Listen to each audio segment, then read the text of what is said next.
Mga katipid tips. So ngayon ay kagagaling lamang po natin sa palengke dahil namaraka po tayo ng condensed milk. Ayan, nabutas pa yung plastic sa sobrang bigat. Yung gagawin po natin ngayon ay bagay na bagay po ngayong season. Dahil gagawa po tayo ng yema spread. So madaming pwede po tayong paggamitan nito. Bukod sa yema spread na, pwede rin po natin gamitin sa mga puto, sa mga cake, mga cupcake. Pwede rin po natin gamitin pang dip, diba? Ngayon, isa-share ko sa inyo kung paano ko siya ginagawa. At yung brand na gagamitin po natin ay Wow Condensada. So baka naman wow. Wow na wow. So hindi to sponsor ha. Napili ko yung Wow kasi bukod sa mura na siya, maganda din siyang gawing yema spread. Kasi nung nakakaraan, nagawa na ako ng yema spread, ilang brand yung ginamit ko. May mahal, mura, may isa pa akong murang brand na ginamit. Kaya lang, ang tagal ko nung pinapakulan, talagang hindi siya mag-yema spread. Samantalang itong Wow, 4 hours yema spread na siya. So, pwede pa natin siyang i-extend. Depende po yun sa color na gusto po natin. So, ngayon, simulan na natin kasi baka mamaya abuti na po tayo ng Christmas. Bagay na bagay pa naman po natin gawing extra income po ngayon. Okay? So, gagamit lamang po tayo dyan ng kaldero, kaserola. So, mas maganda ha, yung gagamitin yung kaldero, yung walang singaw. Para talagang kulob na kulob yung condensed milk po natin. So, sa magtatanong, titipid tips, pwede po bang gumamit ng pressure cooker? So, pwede po yun. Orasan nyo lamang po yun kapag kumulo na ng 1 hour, okay na po yun. Bago nga po pala yun, syempre tatanggalin po natin itong plastic. Hindi ko nang makalimutan. Ano ba yan? Kahit ano naman pong brand, pwede nyo pong gamitin. Product of Malaysia po pala itong Wow. Alam nyo bang paboritong ko itong yema spread nito? Ang dami niyang pwedeng paggamitan. Dito sa paggagawa po natin yema spread, may instant business na po kaagad kayo. Tapos, mura lamang po yung magiging puhunan po natin. Kaya, panoorin nyo lamang po hanggang huli. Kasi yung maaari nyong katanungan, nandito na po yun sa video.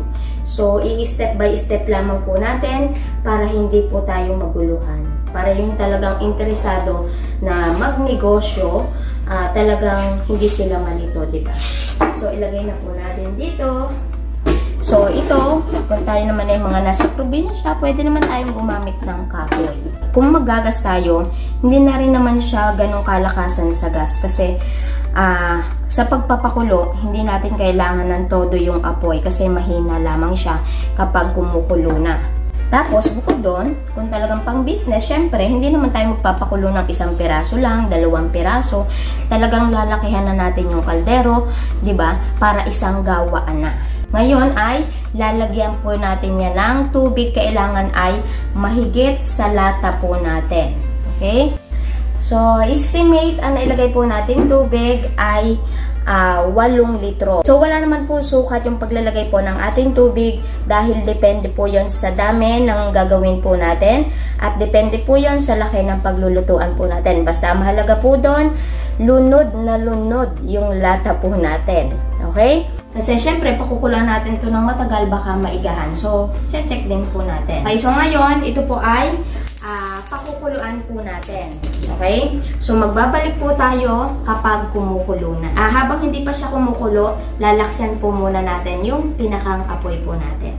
So, magbabalik po tayo. Okay, so after 15 minutes, kulong-kulo na. Kulong-kulo na.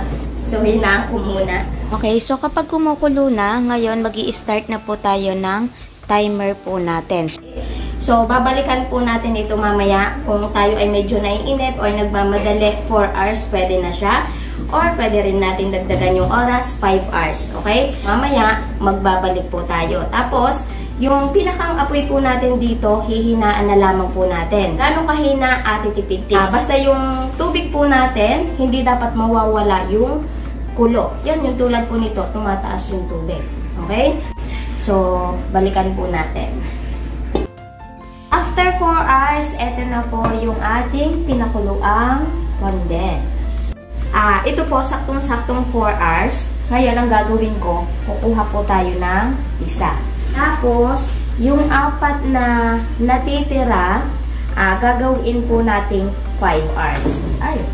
Okay? Para kahit papaano, may idea tayo kung 4 hours lang natin pakukuluan, anong klase ng consistency niya. Kapag ginawa naman pong 5 hours, kung meron po ba talagang pinagkaiba. Okay? So, itong isa, hahayaan lang natin na lumamig dyan. Yan, magbabalik po tayo. Magdadagdag lang ako ng kaunting tubig. Okay, so ayan, after 5 hours, patayin na po natin yung ating apoy. Ngayon, hindi ko na po siya hahanguin dito sa tubig kasi sayang naman yung init, di ba? So, halimbawa naman, kung 4 hours lang po natin pakukuluan, so, pwedeng ganun rin po yung gawin natin. Hindi muna natin tanggalin sa pinakang tubig kasi, di ba, sayang yung pinakang init pa nun. Kumbaga, maiin-in pa. Okay? So, yung isang lata na hinango natin, ayun yun. Ito yung 4 na lata. So, hindi na natin siya pagsasamahin.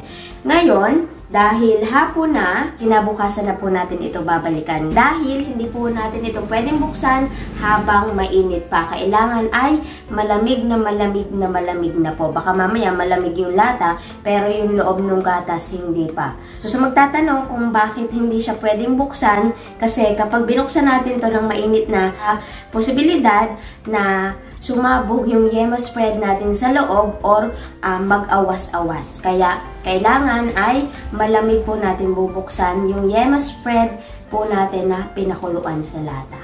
Okay? Okay! Okay, so ito na po yung ating yema spread na pinakuluan po kahapon. So ngayon, sure na po ito na malamig na. Pero kung kaya naman po ay merong rush order, pwede po natin yung ibabad sa yelo para ma-open na po kaagad natin. Okay, so ngayon, i-check na po natin kung talaga naging yema spread ito pong pinakuluan po nating condensed milk. So, ito yung 4 hours natin. Tapos, ito yung 5 hours natin. Okay? So, makikita natin yung diferensya. O kaya naman, ang isang pwedeng mangyari doon, hindi naging yema spread. Kumbaga, kulang pa sa pagkakaluto. O halimbawa, at hindi luto, pwede naman po natin ulit isalang. So, yung nabuksan na natin, hindi natin na siya masasalang. So, may isa naman pong paraan pa para hindi siya masayang. Pwede natin siyang gawing dulce de leche. Punasan na muna natin kasi yung may puti-puti. Yan, pwede nyo namang hugasan. Uunahin na po natin buksan yung 5 hours po natin. Nakikita ko na siya.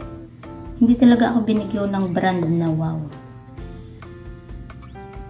Ayan o. Buo na yung pinakang condense natin. Buksan pa natin yung 3 kasamahan. So, ito na yung pinakahihintay natin kung anong itsura ng 4 hours na pinakuluan. So, ayan. Para hindi na tayo malito muna, lagyan na natin to ng tanda 4 hours. Okay. So, lalagyan ko na lang siya ng sticker. 4 hours. Ito naman yung 5 hours. Kung mapapansin nyo, yung 4 hours natin, medyo light yung kulay kumpara dun sa 5 hours.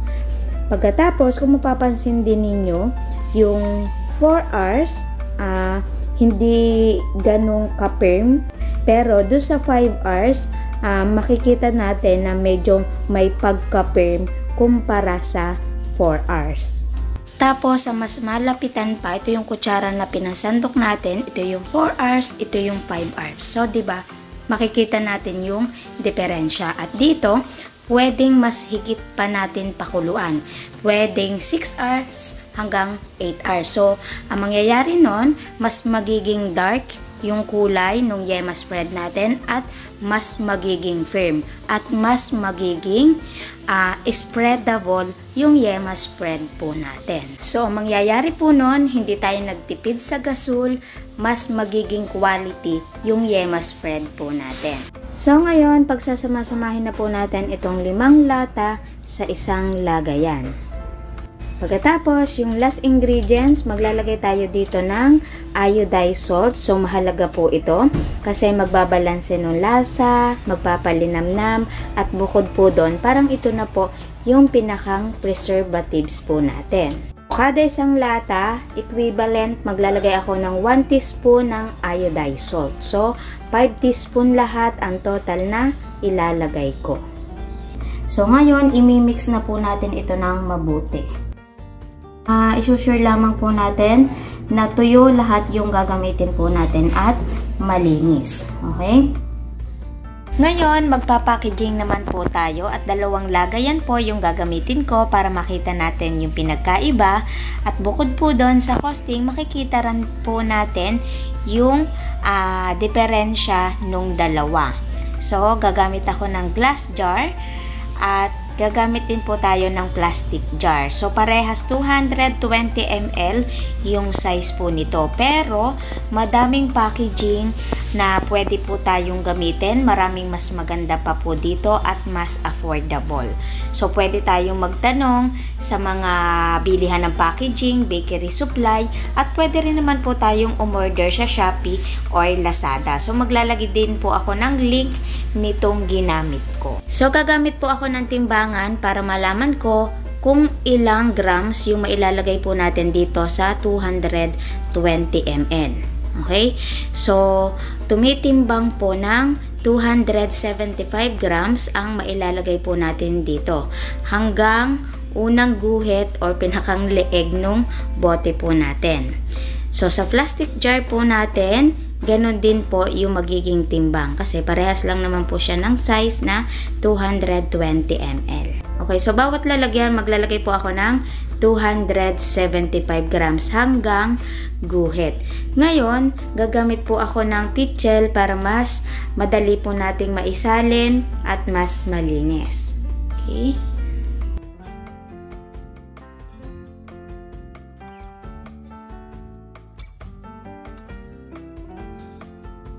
Ngayon, magsisil naman po tayo. Kung talagang seryoso tayo dito or kung meron po tayong budget, pwede po tayong mag-atikha ng machine na induction sealer po yung tawag doon. Ayun po yung lalagyan po ito ng foil sa ibabaw bago po natin takluban. So, ang mangyayari po noon, hindi po agad papasukin ng hangin yung mga palaman po natin. Tapos, tatagal po yung pinakang shelf life ng mga palaman po natin. Meron akong in-order online kaya lang hindi pa siya dumadating. So, hindi ko na siya inintay kasi baka malate yung video po natin. Pero sa mga next video, pwede po natin siyang gawaan ng video or gumawa ulit tayo ng palaman para magamit po natin. Okay? Pero kung wala pa naman po tayong budget, pwede naman po tayong mag-umpisa kung anong meron po tayo. Ngayon, paglalagyan na po natin ito ng takip. So, itatakluban nyo lamang po yan ng mabuti para hindi po siya mapasok ng hangin. Tapos, maglalagay po tayo ng seal sa labas. Okay? Dito, sa plastic jar natin, kulay yellow. Dito naman po sa pinaka-babasagin, itong clear na pang-seal po natin. So, kapag binili nyo po ito, may kasama na po yung pang-seal. Okay, so nailagay na natin yung pang-seal. Ngayon ay magbo-blower naman po tayo. So, gagamit po ako ng heat gun blower. So, ito pwede po natin ma-order online. Maglalagay po ako ng link sa description box. Tapos, sa paglalagay po ng ating plastic seal, dapat hanggang dito. So, sa takip, kakaunti lamang po yung pinakang kapit para kapag sinil na po natin, makikita nyo, mas malaki yung sakop sa ilalim. Kumbaga cover na cover. So, ang mangyayari nun, hindi agad mapapasok ng hangin yung produkto po natin sa loob. So, maiiwasan doon yung pagka-expired kaagad nung products po natin. Pero kung wala naman po tayo nito, pwede po tayong gumamit ng blower sa buhok. At kung wala po talaga din, pwede naman po tayong gumamit ng takore. So, sa mga nakaraan po nating video, nagamit na po natin yan. Okay?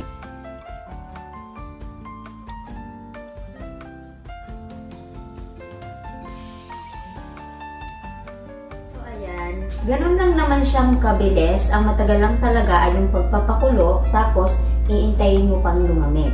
Pero kapag nadaanan natin yung proseso yun, sobrang bilis lang, di ba? So ngayon, masayang-masaya ako dito sa ating yema spread kasi pwede ko na din po itong ibenta, di ba? So may pangpalaman na kami, meron pa kaming pangbenta. Ngayon, hindi ko na po ito bubuksan kasi talagang ititinda ko po ito. Meron po akong, kumbaga, yung tira-tira sa lagayan kasi doon sa 5 lata po natin, tayo po ay naka 18 pieces. 9 pieces sa glass jar, tapos 9 pieces din sa plastic jars. Doon sa ginawa natin na 5, ayan, meron pang natirang kaunti. Ito na yung titikman natin. Kaninang umaga, bumili po kami ng pandesal, may natira pang ilang piraso. So, ipapalaman natin para matikman natin, di ba? So, ito muna yung tikman natin. Yung 4 hours. Sarap. Ito yung 5 hours. Sarap. Mas bet ko din yung lasa ng 5 hours. So, parehas mas masarap, pero mas bet ko talaga yung 5 hours. Para mas creamy pa siya sa pinakang 4 hours natin. Wala pa tayong iodized salt na nilagay dito. So, itong nasa lalagyan na to, ito yung may iodized salt. OMG. Ang sarap-sarap. So, yung iodized salt natin dito, nagpadagdag ng flavor, nagpadagdag ng linamnam, meron siyang ibang sipa ng sarap. Kumpara dito sa hindi pa natin nalalagyan ng iodized salt. Parang talagang yung bumabalanse yung tamis. Ngayon, ipalaman na natin dito. Wow! Dabas talagang palaman to.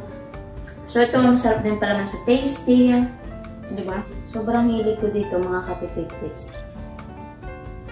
Ang kagandahan kasi, kapag pinakuluan natin yung ating condensed milk, kahit ilagay natin sa rep, hindi siya tumitigas. Kumbaga, mag-firm lang siya, pero hindi siya titigas. Basta wag lang po sa freezer.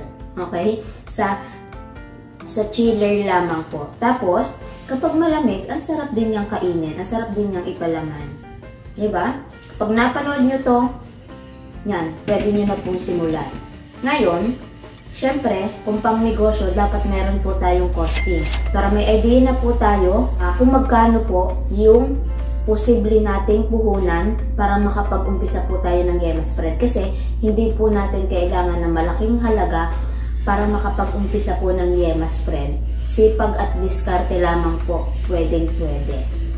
Dito, kung hindi ako nagkakamali, 1,000 pesos, makakapag-umpisa na po tayo ng home-based business yema spread. So, kaya ngayon, nasa mid pa, magko-costing na po tayo. Okay? Sarap. So, umpisahan po natin muna sa 5 lata po ng condensed na tig-1 kilo.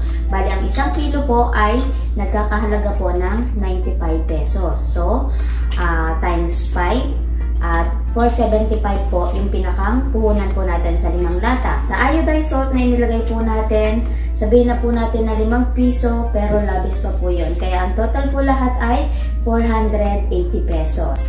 Ngayon, mag-plus po ulit tayo ng other expenses. Sa gas po natin, yung pinakuluan po natin, at sa labor po natin. So, sabihin na lamang po natin na 150 pesos. Kasi, yung pagpapakulo naman natin, hindi naman natin kailangan na sobrang lakas ng apoy. Kung nakita nyo naman, di ba, mahina lamang siya basta tumataas lamang yung tubig po natin. Dito, may matitipid pa po tayo kasi pag dami po ng gawa ng isang lutuan, pagliit din po ng mga expenses po natin sa materyales. Di ba? Kung talagang kakaririn na po natin. Kaya ang total po lahat ng puhunan ay 630 pesos.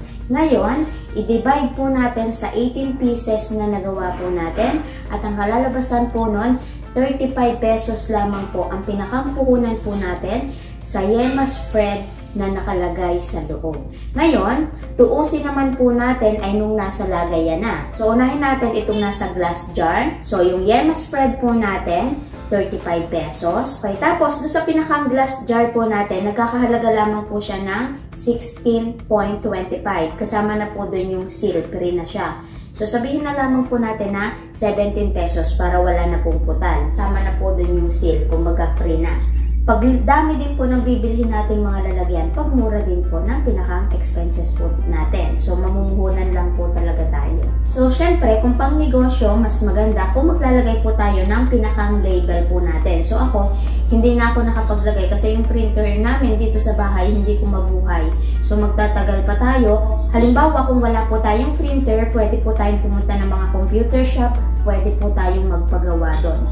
Mag-plus po tayo ng 3 pesos para sa sticker. So, tingin ko, labis-labis pa po yun. Kasi, sa isang typewriting, madaming sticker na po yung pwede po natin magawa doon. Pero, syempre, depende po yun sa size. Okay? Tapos, mag-plus pa po ulit tayo ng 2 pesos para sa labor natin. Tapos, sa kuryente, nung isinil na po natin ito. Ang total po lahat ng puhunan, kada isang bote ay 57 pesos. So, pwede pa pong bumaba yung pinakang puhunan po natin kada isang bote. Depende po yun sa paglalagyan po nating packaging. Kasi, pagbabasagin, pagmahal ng packaging. Kapag plastic, pagmura po ng pinakang puhunan po natin. At pagbulto ng bili po natin ng ating mga ingredients at packaging, syempre, pagmura din. Yun nga lang po, mamumuhunan po tayo. Okay? So, 57 po ang puhunan dito. Ngayon, ito pwede po nating ibenta ng 80 to 100 pesos. Okay? So, ako, tutuusin ko siya sa 80 pesos. Kung may kumuha man pong reseller sa akin, pwede ko pa rin ibigay ng 80 pesos. Benta niya ng 100 to 120 pesos. So, ako sa 80 pesos tayo. Kapag minus yung puhunan, posible pa tayong tumubo ng 23 pesos po kada isang bote. Para mas mabilis nating mapaubos, why not, diba?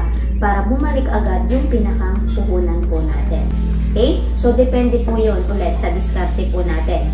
So, yung 23 pesos na tutubuin po natin kada isang bote, i-times 9 po natin. At ang kalalabasan po nun ay, posible po tayong tumubo ng 207 dito po sa 9 na piraso na 9 pieces. Ang tuusin naman po natin ay ito pong ating nasa plastic jar.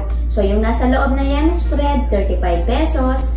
Sa pinakang packaging po natin, ito na yung sinasabi ko, kapag plastic, mas mura. So, ito, nagkakahalaga lamang po ng 5 pesos. So, yung sticker na ilalagay natin, plus 3 pesos ulit, additional 2 pesos para sa labor at sa pagsisil po natin. Ang total po ng puhunan dito ay 45 pesos. So, yung bentahan po nito, pwede natin ibenta ng 70 to 100 pesos. Pero ako, tutuusin ko siya sa 70 pesos. Ito ay 80 pesos, ito ay 70 pesos. Diba? So, kapag minus natin yung puhunan, posible tayo dito tumubo ng 25 pesos. Kapag itinames po natin, siya siyam na nagawa po natin, so 225 pesos po yung posible po natin tubuin dito sa siyam na piraso. Pagplasin po natin yung pinakang tubo po natin at posible po tayong tumubo ng 432 pesos sa 5 kilong gatas na niluto po natin. So, yung paglaki ng ating tutubuin dito, syempre, sa pagdami din po ng maibebenta po natin. Okay? So, galingan lang natin yung pinakang marketing po natin at sigurado, kikita po tayo sa Yema Spread. Okay? Ngayon, sana, bago po nagtapos yung video na ito, ay meron ulit akong naidagdag na negosyo idea sa inyo na pwede po natin simulan. At bukod po doon sa halagang 1,000 pesos, pwede na po tayo makapag-umpisa ng Yema Spread kahit tayo po ay nasa bahay po lamang. Pwede po natin gawing extra income. Diba? So, kita-kits na lang po ulit sa next video po natin. Okay? Bye!